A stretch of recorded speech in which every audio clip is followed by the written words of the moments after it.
Well, September is upon us here in 2024. I'm Wayne Shepherd with the team. We're gathered around for this edition of the Public Square. September, first of the month means a monthly update, Dave. Is that what we have planned today? Yeah, if I get it done on time. Okay. So, we just left a staff meeting with an entire group of people who all feel like they're 5 feet underwater in regards to all the different deadlines that are suddenly upon us in a major election year. And the monthly update's one of them. So you got the draft. We got September done. Yeah. School is in. It's time to get buckled down and get to work, huh? Yeah, it really is. And we should let people know that there's an ulterior motive in today's broadcast. And, I'm really great at burying the lead. We'll get to it, though. We'll explain why we keep talking about these monthly updates as a part of this broadcast experience here on the Public Square. The big one, though, here is the question. And I think we came on a question. I know it turned our staff meeting upside down when we finally hit onto it. But what did you think of the question, Wayne, the opening question? Yeah, it's provocative. I had to stop and think about it for a couple minutes. Will we lose this election? Okay, so then everybody stops, right? Because depending on what side you're on, what race you're focused on, what you're thinking about, will we lose this election? Yeah, define we and define which race election is talking about. And define lose. Says the person in charge of iVoters.com. I need some spreadsheets here. What are we talking about? Yeah, there's races all over the country, but I think that in essence, people the one that stops them in their tracks is thinking about the presidential election.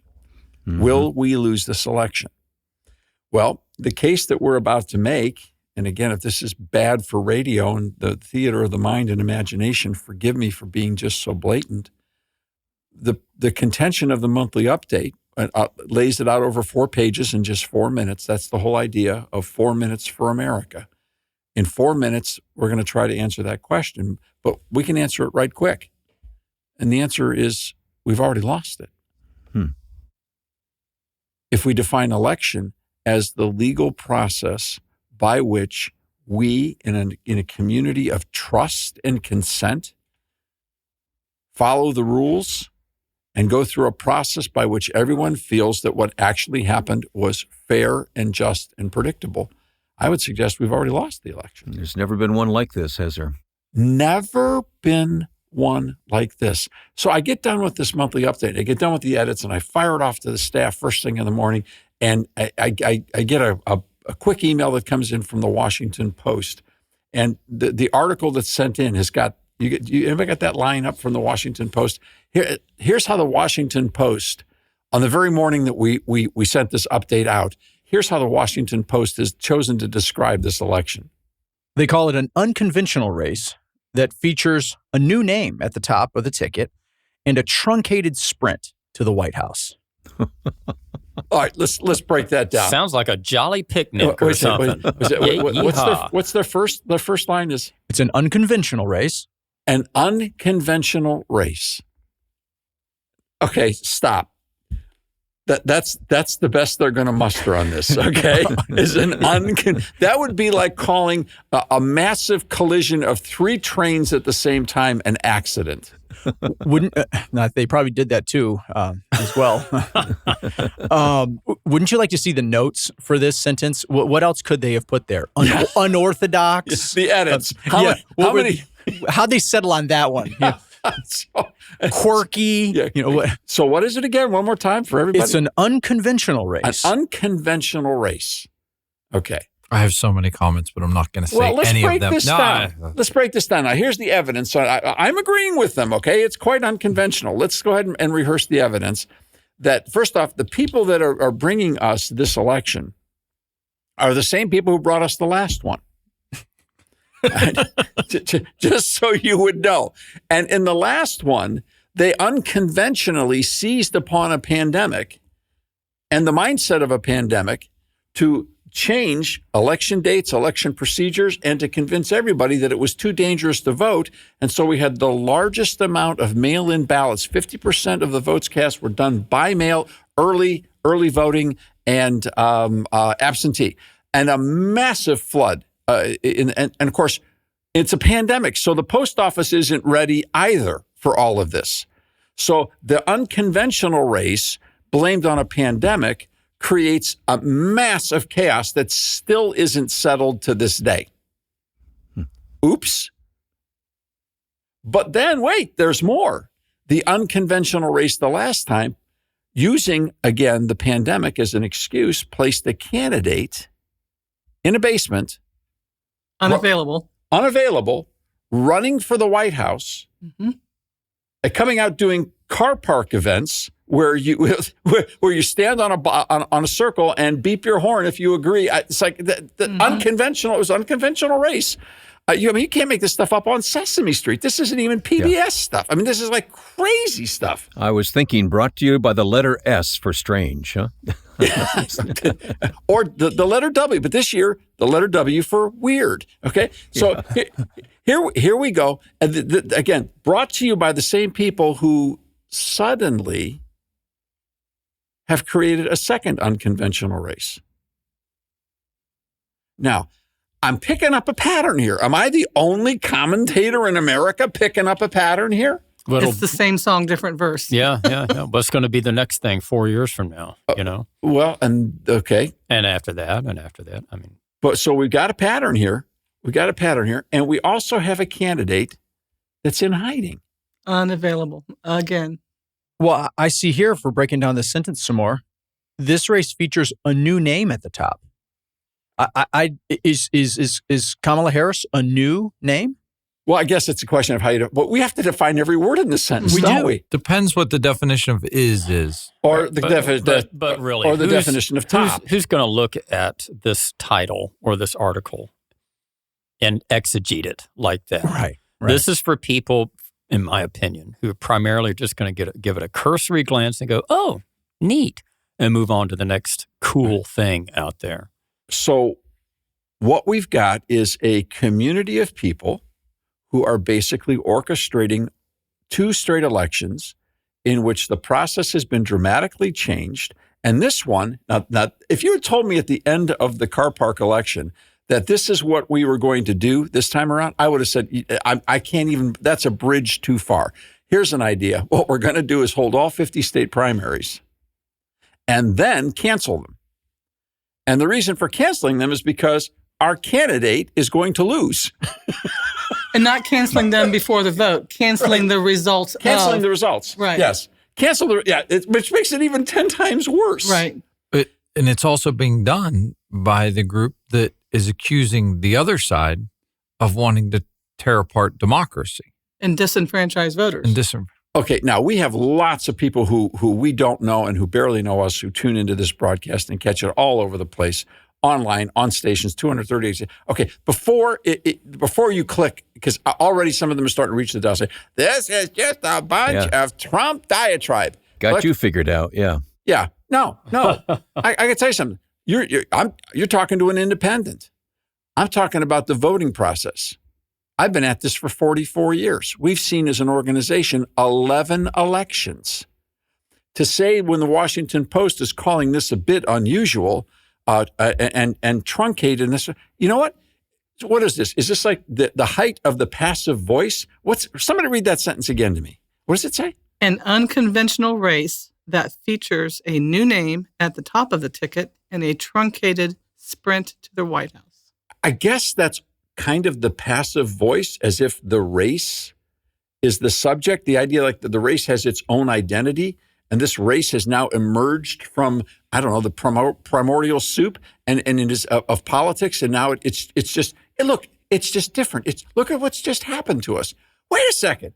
Real people made decisions that made this happen. Yeah, how did this happen? I feel like they're almost glamorizing it. Like, wow, this is Exactly. new here. And I'm like, wait a minute, why is this new and why is it happening? And don't act like no one's upset about it, or at least asking the question of, hey, could this have been prevented? Now, I'll take the other side for a second.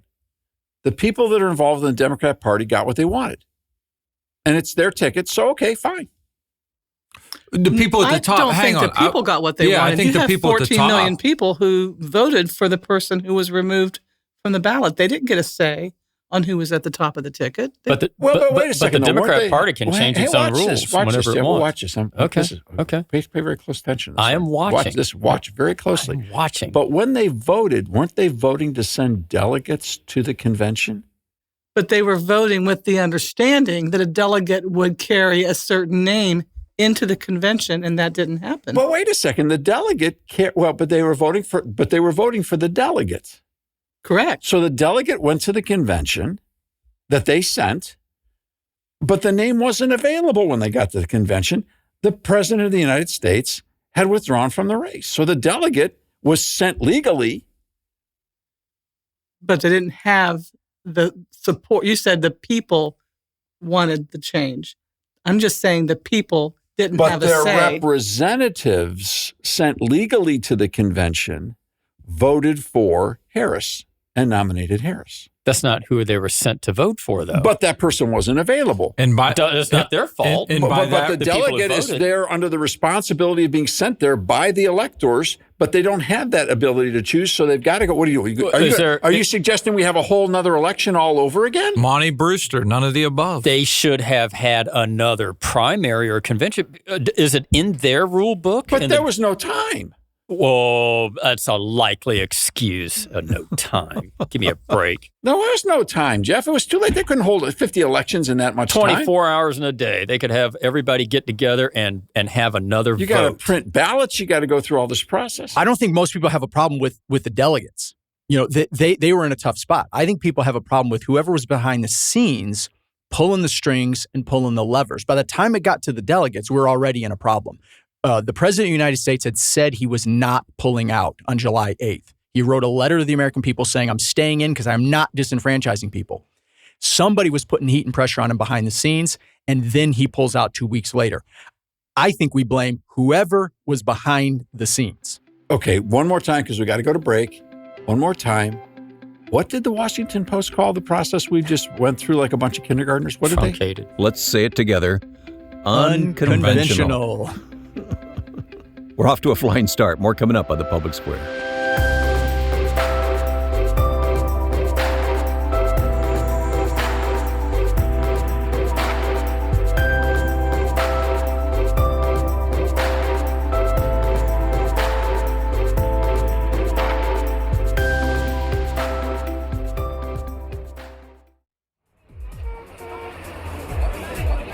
Spreading the light of liberty across the land. Now back to the Public Square.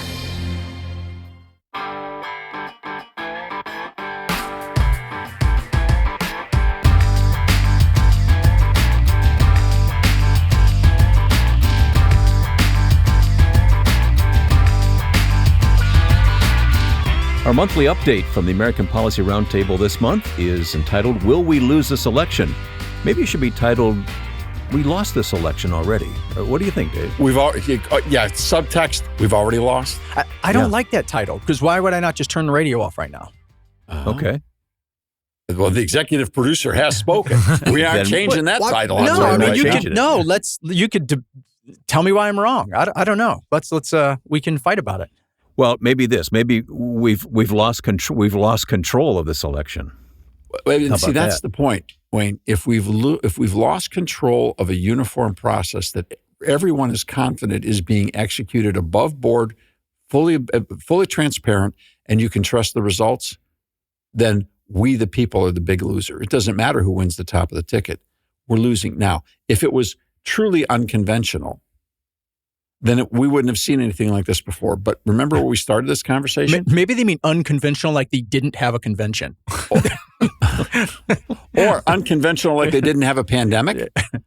Right. But they went even beyond the pandemic situation this time. Okay. So, but then the second word let's all say together was, can we all say truncated? This portion of today's program is brought to you by the letter T for truncated. Truncated is another way of saying no time. They broke all the time parameters. Now, during COVID, the excuse was there's a pandemic, so you can't have access to our candidate. We now know that candidate had something to hide. And what was being hidden was his physical condition. We know that. It wasn't that long ago. It was 48 months ago. And they continue to try and hide it to this day. I mean, that's the reason on the first night of the convention, he was bumped to the 3 a.m. time slot.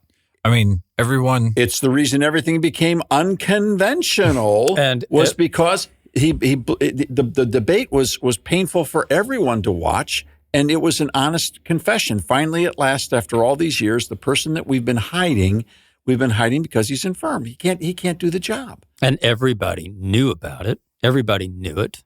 And one candidate who knew it is running right now.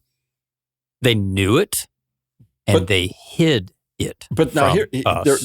there is an almost comical moment here. How are they going to pull Joe Biden out of the race? I got the idea. I feel like John Levitt's about to come up. Yeah, COVID. That's the ticket. It worked once before, and so suddenly Joe Biden has COVID. And they've got to rush him back to the White House. And then a few days later, he has a miraculous recovery over the weekend and is capable of doing a speech in which point he resigns from the nomination. He withdraws from the nomination. Must have been that 20th booster shot. Yes. Something. So, I mean, the irony of this is it just doesn't quit. Okay, well, COVID was we pull the COVID card. We still got it.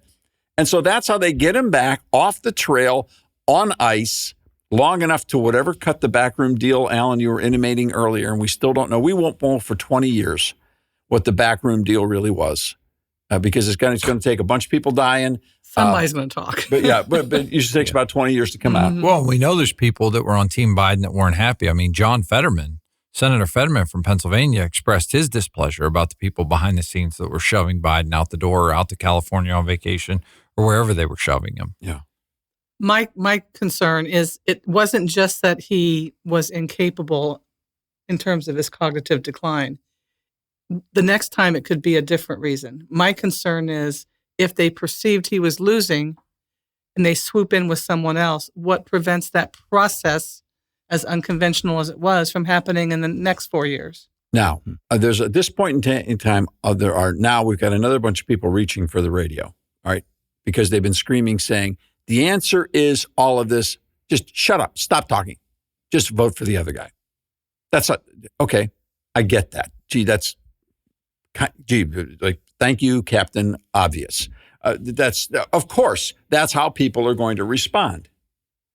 So just tell people to do that. No, we don't tell people who to vote for around here. Because this is bigger than who the next president is. Mm-hmm. The question is, we're losing the integrity of our presidential election process. And that is frightening. That should scare the world. Because if America, with all this stuff we've heard about January 6th and the transfer of power, and how do they say it? You still got to believe in the system even if you lose. What happened to the system? Mm-hmm. Well, we're afraid we're going to lose, so pull it all out, blow it all up, and pay no attention to the man behind the curtain. It's truncated. When Gavin Newsom, the governor of California, he even said in an interview, well, at least that's what we're supposed to say publicly, Gavin Newsom understands that his only chance to be president of the United States, which we all know he wants to be, is if Donald Trump wins the next election. Because if Kamala wins the election, it's her for the next 8 years. And Gavin Newsom will be old news when he has to run in 8 years. They gave, even this process, this unconventional, truncated process, gave Gavin Newsom whiplash. That's hard to do. It's very difficult. That's difficult to do that. So their own people are shocked. So here's the Washington Post. Let's just overwrite this. I mean, you talk about a whitewashed fence. My goodness. But there are people who do elections for a living, who do them as a understanding of a constitutional process, who are saying, this is dangerous. All right, example. What's the last trick in the book on this truncated campaign? Well, right now, it appears that what the trick is to protect Vice President Harris on a short field from getting overwhelmed by the election, putting it in the kindest terms possible, not challenging her. This is their strategy, not mine. And so, once again, they're hiding their candidate. Now, hidden candidates is not an anti-American or an un-American procedure. It used to be considered that if you were nominated for the presidency and left your front porch to campaign, you were a scoundrel.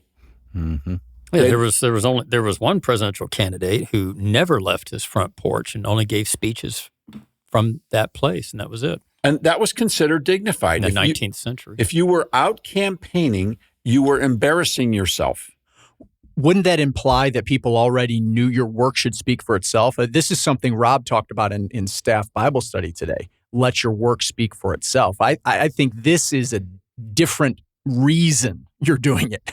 Well, people would read back in those days. They would read newspapers, and everybody's position was clearly outlined in the newspapers. They are not just hiding Kamala. They are hiding where she is on the issues. Her website is empty. There's no policy on the website. I honestly think that as the debate is happening, just as we speak here, as we're recording, it's right around the corner, that her performance in that debate will be about her opponent and not about the issues. We might be surprised. We don't even have to speculate quite yet, but just look at the strategy. And let's remember, these are the same people who hid Joe Biden. Now they're hiding Kamala Harris. So the campaign is truncated by design. Speaking of the strategy here, what did you all make of the CNN interview that Kamala Harris finally gave with Tim Walz? I thought it was an interesting strategy personally because they really asked her questions. They kind of set her up to answer and knock down a lot of the objections people have to her. I thought it was an interesting play. Well, I was just wondering what was she and Tim Walz trying to accomplish? Because if they're trying to accomplish that they have these robust answers to difficult questions, in my opinion, they failed miserably. Dana Bash, I don't know how you pronounce her name anyway, to her credit, she pressed on a couple of these questions, said, well, you didn't answer my question. What about this? And again, there were no answers forthcoming. If only she had pressed one more time. It felt like debate prep to me. That's what it felt like to me. We knew a big debate's coming and they're going to give her kind of a soft field. It was almost like NFL preseason. It felt to me like a campaign that was running against an incumbent in the White House. I feel like they failed to realize that she is in the White House currently. To the point of truncated, she had 29 minutes at the convention. I think somewhere 18 to 20 minutes of content in the CNN infomercial, and has been hidden ever since. Now, of course, at the time many people will be logging onto this, we will have already had that first debate. And so there'll be a whole nother subject, and we'll be on that at 1850 Main Street. So you can catch in on what we're thinking about that as it unfolds. But truncated is where we're going to start. Right? It is truncated. It's all chopped up. Yeah, the interview was highly edited by the time that I saw it. They never aired that live, I don't think, did they? No. So same people that brought you the Biden campaign are bringing you the Harris campaign using tactics we've never seen. But wait, there's more. Because there's one last play that this truncated campaign could make. Yeah. And Wayne, we'll hold it till after the break. Okay. That sounds like a tease to me, but we'll take it. And if you'd like to take the monthly report, the monthly update that we're discussing today on the program, you can receive it from the American Policy Roundtable. It's free of charge, of course. It's a quick read. I think Dave said about 4 minutes, right? It takes to read the monthly update.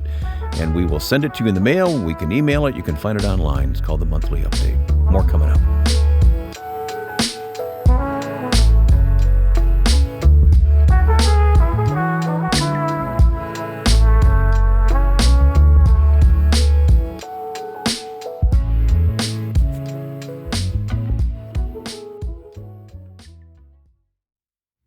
Have you heard Kids on the Square's newest episode, Summer Book Club? No homework! Will we still have summer reading? What? Yeah, but that's part of the magic of summer. Nothing beats swaying in a hammock and reading a great book on a long summer day. I don't know. All the summer reading for school is boring. Join us for discoveries. This story takes place in Illinois a really long time ago, back in 1832. With all those books, who knows? You could start a library for this town. I'm sure the kids would love it. a special interview with author Sherry Eisen. Well, yes, I do spend a lot of time walking in the forest. That combined with love of animals and just God's creation, it is a peaceful place to be and very inspiring. And plenty of laughs. Could I use your well out in the back to give my lizard a drink? Oh, where did that even come from? Alex, I told you to keep your lizard in his jar. Kids on the Square aims to bless, encourage, and educate the next generation of American children by creating resources for families to connect and communicate in this digital era.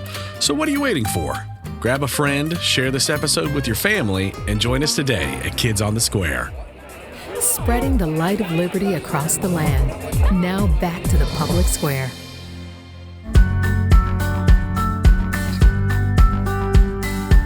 On this edition of the Public Square, around the table, Dave Zanotti, Alan C. Duncan, our producer, Rob Walgate, Jeff Sanders, Melanie Elsie, and I'm Wayne Shepherd. Okay, we're talking about the 2024 presidential election. Have we lost that election is the title of the monthly update, Dave. Well, and our contention is plain. This isn't just truncated. It isn't just unconventional. This is a second time through of changing the rules and manipulating the rules on the part of the progressive left to get what they want out of a presidential election. Now, we've mentioned the candidates' names. We're not going to tell people who to vote for. People will connect the dots in different ways. Let me make this as clear as we can. And unfortunately, I sound like a candidate when I use that term because now they're all hooked on that. It used to be frankly perfectly clear. Yeah. Frankly and vis-a-vis were the words they could not say. Now it's let's be clear. It's all about clarity. So let's be clear. I don't care whether you're Democrat, Republican. We don't care who you vote for. That's your choice and none of our business. We're talking about the American system of electing a president and the transfer of power. We heard nothing but condemnation, and much of it justified, for what happened when people lost control, lost self-control, and did stupid things by going into the Capitol on January 6th. My question is, are people with expensive suits in powerful positions with the cover of the media also messing around with the traditions and the legalities and the processes of an election to the point where they're going to pull that thread so hard that nobody votes anymore because they don't trust the process? That's probably the worst possible outcome for people to disengage, because our system only works in terms of establishing who we, the people, prefer to have in any office, any elected office, is to participate. If people choose not to participate, some people have never participated, and everyone needs to give very strong consideration to their role in the process. So when people don't participate, we've already lost our system. That's why I didn't like calling the show We Already Lost, because I feel like that would make people check out. Well, I think it should make people want to check in. I hope so. Yeah, but if you feel like you've lost the game already, you're not going to want to play. Well, and it's possible, but what we're talking about is the process. We're talking about the process, which is bigger than the outcome. Is it okay to say I'm an American no matter who the president is? I believe in America more than I believe in the presidency? Certainly. Yeah. Is it okay to say that out loud? I believe in justice in elections more than I do the outcome of the election? But I think we've trivialized it as a country when you've had so many people before elections in 2015 or 2019 said, if this candidate wins or that candidate wins, then I'm moving out of the country. And none of them end up moving out of the country. Maybe a few do, but there are plenty that are still here. So they've trivialized the presidency in that way. I would like to, for me, this is a Doc Brown moment. I would like to go back in time in 2015 or 2019 and say, okay, here's what's going to happen. How would you feel if someone ends up at the top of the ticket with their name that didn't receive one vote in the primary? I can't imagine anyone defending that process. Your question would be who died. Yeah. Yes. That's the only way you would believe that would be impossible. That would be, you're right. That would be the only way someone would say who died. What happened and when did you surrender? Yeah, but wait a second. No, the president obviously, the president resigned. No, he just withdrew, but he stayed in office. Well, what did he resign for? Well, because he can't physically do it anymore. Mentally. Well, and they justify. Wait a second, he could still be president? Right. And that's the thing. When you hear Nancy Pelosi talk about it, in the way that she justified her decision regarding the campaign, to Melanie's point earlier, when they want to say it's just about losing the campaign, why can't they do this each and every time? Right. So if you've just tuned in, could someone once again read that sentence from the Washington Post just one more time? Somebody put it on their forehead for Dave. What does it say? Melanie, please, one more time. What does it say? An unconventional race that features a new name at the top of the ticket and a truncated sprint to the White House. Okay. That's a cover-up. Mm-hmm. That's a cover-up. What we're doing right now is uncovering what they're trying to hide. If they get what they want, they can put flowers on it. If they don't, it's the end of democracy as we know it. What's their motivation for writing that? I mean, who are they writing that to? Are they seeing things, hearing things that says, we better write this to encourage somebody? I think they're trying to glamorize what happened when they know in reality, when you look at it, you can't you can't justify the actions. Again, to me, this goes back to COVID as well. People were being fans of governors that were dictators as long as the dictator was making decisions they liked. Didn't close their business. And we're like, wait a minute here. You shouldn't like the dictator no matter what decisions are being made, because someday the dictator is going to make a decision you disagree with. Okay. What's the next play in their book as far as the same people that are running this election that ran the last one? And I will tell you, we will name names in just a moment. But before we do, let's talk about the last playbook. What's the last play in their book? The last play in their book is Joe Biden resigns from the presidency and Kamala Harris becomes president. If we're going to sprint to the White House, why not just let her get there now? Because if we do that, it changes the campaign one more time and gives her more time, more protected time. Look, come on. Now she's the incumbent. I asked that a month ago. Mm-hmm. I said, why didn't they just cut to the chase? They didn't think they would have to. Pull the 25th Amendment, say, all right, you're out, and then she's the president. Because that would have been then and there. 25th Amendment would have been a fight. Now they go back to the same president and say, sir, we really do need you to resign or else we're going to lose this election. Isn't that the motivation on what it caused him to walk away from the race in the first place? That's what he said, yeah. Or they threatened the 25th Amendment if he didn't walk away from the race, and then his legacy goes down. Well, and then and I think we've talked about this before, but then that forces the American public to unelect the first female president. And so is what the Washington Post actually doing is not just covering up what's going on behind, but sending signals to say they will glamorize whatever you put out there. And they will call blank Shinola as long as you keep putting it out and they like the outcome. Is that the sign and the symbol that you can get away with this because the press is not going to investigate? I think they already know that. The pieces and the parts. Well, yeah, I mean, you're just seeing a manifestation of it. How far do you have to put the country at risk to retain power? Right. And again, I think their goal overall is to energize one side and disenfranchise another. That equation turns a surety in terms of the outcome of the election. And the only way to overcome that is for more people to participate. Now, evidence. Examples, please. Nice. You notice that Alan's, the tagline for Alan's internet programming, examples, is now making it into print. We've stolen it. Examples. Borrowed it. No, we're trying to make it common parlance now. You glean. We're gleaning it. Yeah, that'll teach you to trademark those things, Alan. Especially around this place. We can't afford any more lawsuits. If we don't laugh, we cry. So we've gone through the last play. None of this makes sense unless you have evidence. Well, we've given the evidence of the last election, which was far more than unconventional, but it had someone to blame. We've given the evidence that they pulled the blame card off, dusted it up, and used COVID again to move to this position. But really, when you look at who are the people that are doing this, you realize they've been doing it for a long, long time. And it all centers around John Podesta, the name no one seems to be willing to mention anywhere in Washington, D.C. No congressional committees, no oversight people, no counter-journalists. No one wants to talk about John Podesta and the Center for American Progress, but we're about to. You talk about under the radar. All right, if you have been intrigued by this conversation and wonder, what is that monthly update all about? Why don't you ask to get it? We are happy to mail it to you, or you can get it online, of course. But contact us at thepublicsquare.com or aproundtable.org. We'd be happy to get it into your hands. More coming up on this edition of The Public Square.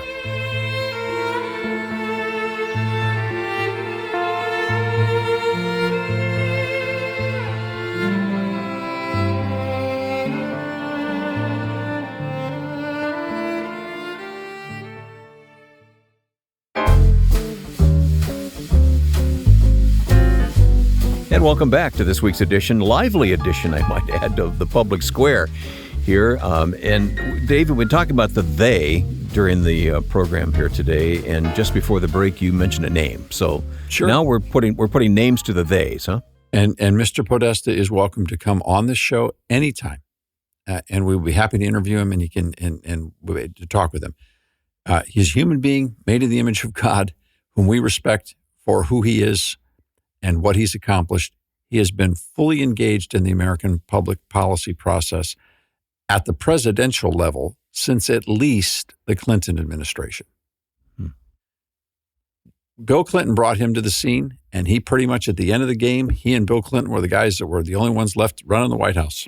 And if you don't believe that, just go to the Clinton Library and watch the video of the President of the United States riding through the White House on a bicycle looking for John Podesta. Yeah. All right. All right. And swiping free ice cream out of the ice cream sandwiches out of the machine in the basement. Okay, this is I didn't make this up. It's true. Nope, it's there. Yeah, Podesta has been around since the Clinton administration. He was a key player and chief of staff in the Obama administration. He ran Hillary Clinton's campaign.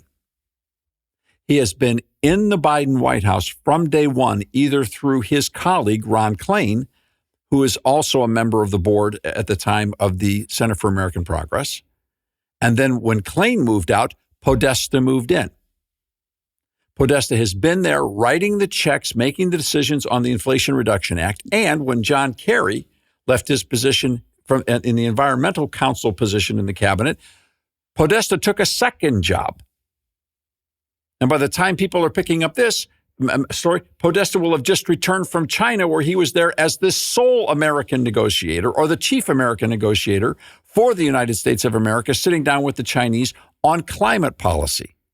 Now, this is at the end of a lame duck presidency where the president is Joe Biden has virtually no authority whatsoever left in the tank by his own choosing, and his guy is over there in China right now in chief negotiations on climate policy.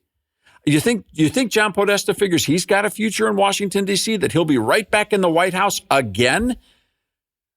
The only time he was out was when George W. Bush got elected, and so that's when John Podesta founded the Center for American Progress with George Soros. That organization is now the most powerful force in American politics in Washington, D.C., around the world, the Center for American Progress. Go online and just visit their website. You don't have to go to Kamala Harris's site to get policy. It's already there. It's there with the Center for American Progress.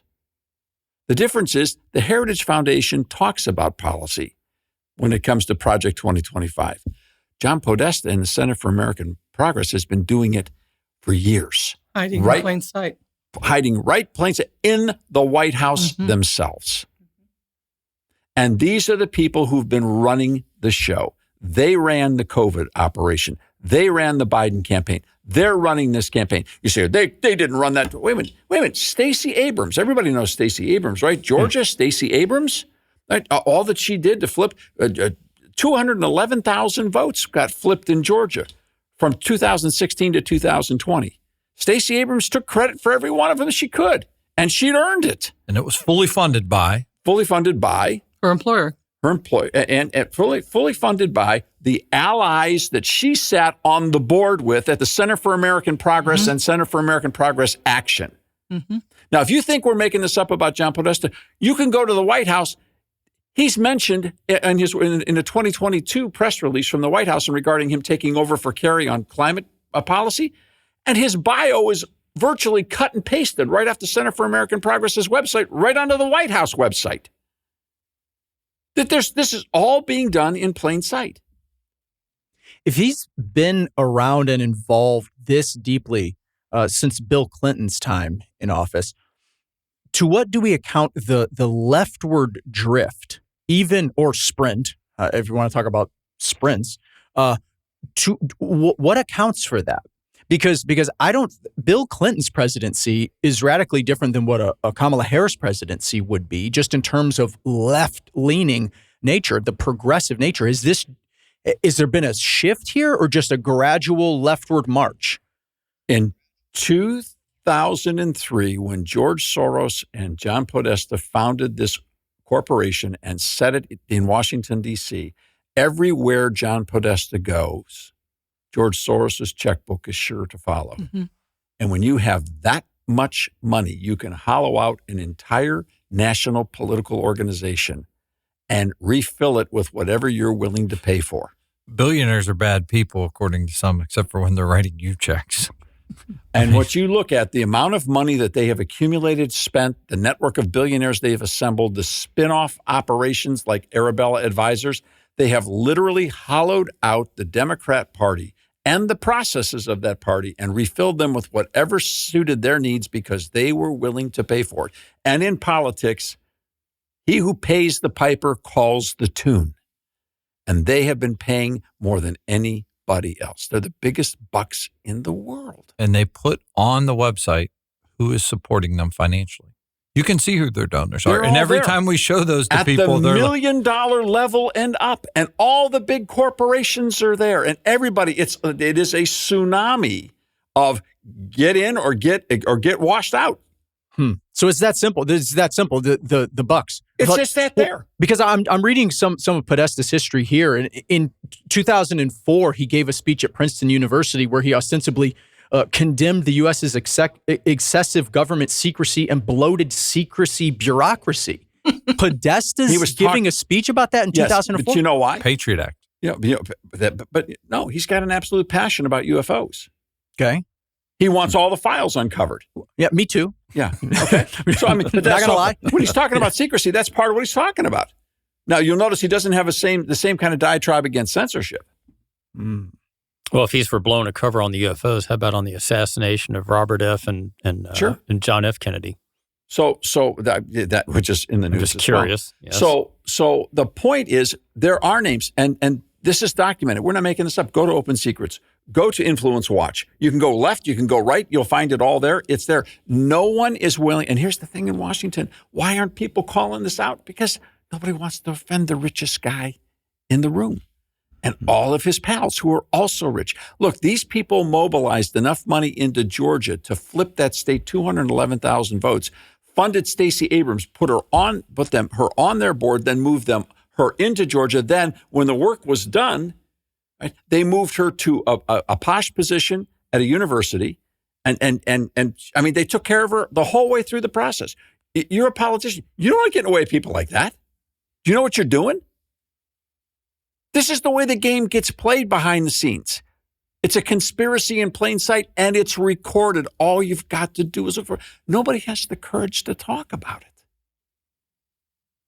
Well, there's too many things, I think, also that pop up that become distractions. Because when you look at it as well, they attempted that, but they couldn't get Stacey Abrams elected to be governor of the state of Georgia. I mean, so there are fights that can be won. Yeah, they're not invincible. I think maybe the people of Georgia figured out that their process had been taken over and they decided to take it back again.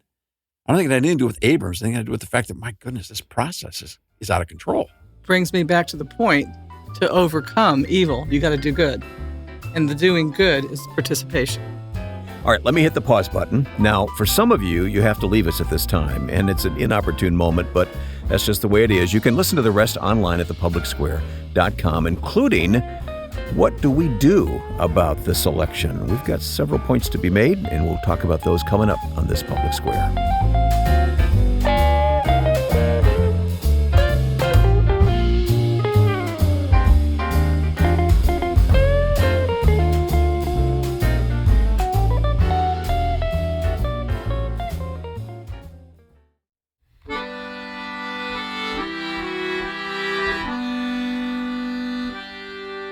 We affectionately call this segment 5 of the Public Square, our 5th section of the program this week. And we always get to talk about what do we do in the face of what we talked about. Well, when it comes to the process, I guess I think about so much of it is tied to history. And what I mean by that is the primary process on picking a candidate for president of the United States. And we know when it comes to the Electoral College, there are certain states that have that are under the microscope a little bit more than others.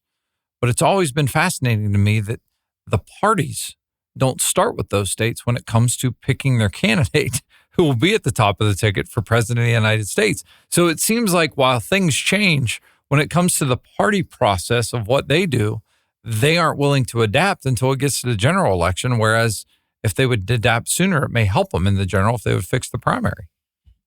And that's been a subject that's been around a long time. In the 60s, we didn't have primaries. We had open conventions. So who knows where these kinds of decisions are going to go next? I know that there are people who wrote a book called The Circle, which would actually just prefer that all the voting happens via your phone based on your social media connections. Well, I think they were warning of that. Yeah. They were warning. Yeah, I don't think they want it. But they want it, but well, at least the people in the book wanted it. They were fictional characters. Yes. However, I do realize the difference. Life does imitate art sometimes, and people do want it to go in that direction. So let's take a look at what can we do about this. The first thing is we can talk about it. And even in this room, I think everyone listening should know, in the breaks, there have been some glances and are we okay here? Can we say the things that we're saying? The very fact that we are afraid to talk about this in the light of day from a nonprofit, nonpartisan, we're not telling you who to vote for, we're talking about the process. Look at what these outside players are doing. Is like, are we allowed to do that? Listen, look at the spirit of fear that dominates our country. Now, at the same time, let's talk about Donald Trump. Donald Trump came in 2016 and basically built the campaign out of his own pocket. He was his own self-generated self-interest. So is that dangerous? Well, it can be. I will tell you that there is nothing on the right that competes with what we've seen with Soros and Arabella Advisors, but it could arise. And if it should arise, you know what? We'd be standing there saying, watch out for these people. Watch out, watch out, watch out. I have friends over the years who have said to me, well, they want to make a policy change at a state level. And I said, well, how are you going to get it done? And they've said to me, it's simple. We'll just buy the legislature. And they were Republicans. Well, Michael Bloomberg tried that when he was running for president in 2020, and his whole campaign just exploded in his face. So it's not a guarantee. Yeah, no, and it's not that money does everything, but anyone can be caught by the same bug. All right? Now, I know we're also way late in the game, and there are people who love what we do here, who have affections politically that are so passionate that they're just tolerating us, right? We're not trying to match anybody's level of passion. We're not in the fan business. We're not into followers. We don't care about likes. We don't do that stuff. But what we do care about is leadership. And one of the things that we've discovered is that people who decide they want to stick with what we're doing in regards to new leadership for America, they're all on the monthly update list. There are thousands of them, but there's not enough. We need millions. You say, well, wait a second, that sounds like a marketing trick. I get on your list, I get your update, and then you do what? We send you an update. Yeah, but then what? Well, we send you another one. Well, but okay, and then after 3, you send me a 4th one. No. Yeah, it's what we do. We send the information free of charge. If you never give us a dime, we go into the hole about $20 on the year to get you the information. 20 now with the poster. It's more than 20. Now it's probably $30. Yeah. It costs us $30 to talk with you. All right. And so if you never pay for yourself, and you freeload on the list, that's what we're doing. We'll hope you'll go online and get it on the email version. All right. Because that's a lot less expensive. But the point is, we are looking for people who want to be connected, to talk about this stuff. And why? Because we want those people to talk to more people. That's it. That's the big agenda. We want people to talk to people because that's the fastest way to bring change in our culture is when one person tells another person where to find a piece of bread. That's how it works. It's so we go straight to the bottom line. We're not going to spend gazillions of dollars trying to manipulate you, get your eyes on social media, this and blah, blah, blah, blah, blah. No, just get the update online or get it in the mail and take 4 minutes to spend some time thinking with us on what we're thinking about and then tell somebody. And to keep this country the way that we have it, the way it was built upon, it takes some work and effort on our part. I think that's the realization of so many people have become passive. You mean there's not a pill we can just take and this goes away? No, and it's not going to continue to run itself. We've all fallen short. We're all sinners. We have sinners in charge, no matter who is in charge. And we need to understand and realize that. And that's why it's on us. Yeah. Well, that's the point of the whole update this month is we the people, all of us are the big loser when an election becomes unconventional and truncated. And no one calls anyone to account. And fixing what we've talked about for nearly an hour now doesn't necessarily start at the top, does it? It starts down ballot. It really does, Wayne, and it starts down the system. In other words, Virginia's talking about now going back to paper ballots. That's a change that's happening from the states up. That's a really good idea. Yeah. You know, counties could make that decision. Counties could even get below the state, and counties could say, you know what, we're not going to take these risks. And the political parties can say, okay, all right, we've had 2 very unconventional and truncated elections. Let's not have a third. I don't care how much money's coming in from the top. The local political party and the participants could say, let's go back to making sure that people can trust this again. Because once the trust is gone, you're not going to bring it back for a long, long time. Yep.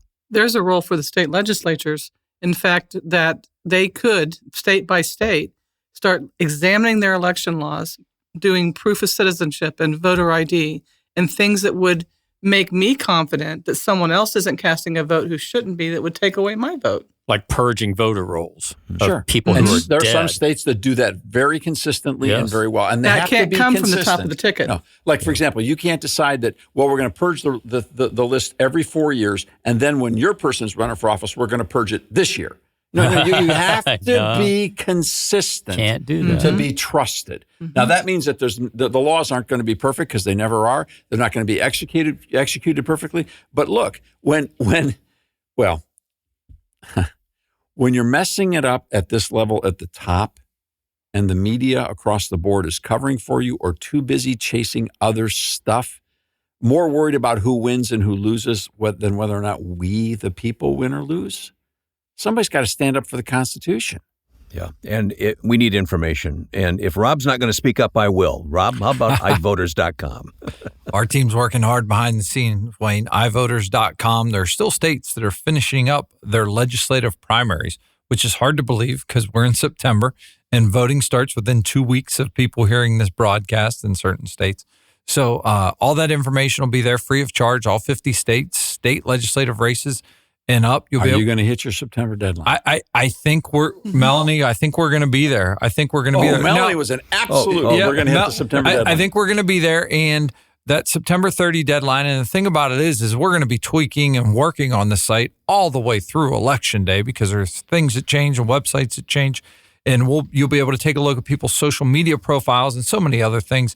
And I think for me, that's been one on the last couple of election cycles that has helped only because whether you look on whatever social media platform you want to look on, and you don't have to be a member of that social media platform to look at how candidates communicate with others. But when you see how people talk to people that they agree or disagree with, it gives you a little bit of insight.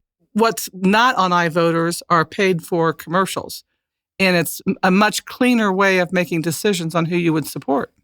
All right, ivoters.com, it's that simple. And once again, just like with the monthly update, we're not data mining this to take advantage of anyone. This is pure. This is not telling you who to vote for. And the site's free, Wayne, and there's no data. You're right, there's no data collection at all. And nonprofits can participate. Churches can put the link to this site in their bulletins and the way they communicate with others.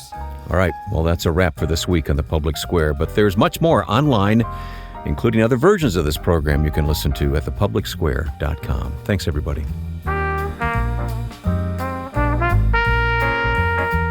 Did we say truncated enough? I wanted to say it, but the program was too truncated for me to get it in on time. The Public Square is a broadcast service of the American Policy Roundtable.